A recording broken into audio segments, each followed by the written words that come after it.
Mume wangu. Haya, mbona unatoka? Mimi nikajua siku leo tunashinda wote humu ndani. Mke wangu, hebu niacha.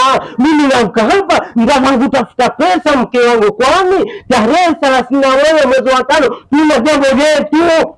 Jambo gani? Jambo gani hilo? Umasaka Day, yani inamaanisha tunazindua chama cha wasanii wa kaskazini. Umasaka nini? Umasaka Day. Ulisema Umasaka Day. Nishatanganyikiwa, sipasa kabisa.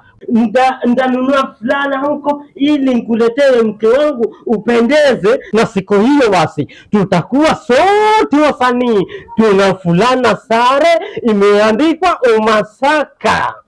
Kwa maana hiyo siku hiyo nitaka mke wangu upendeze tena, basi udamshi tena siku hiyo hapo tu huku tu. Hebu niache mke wake.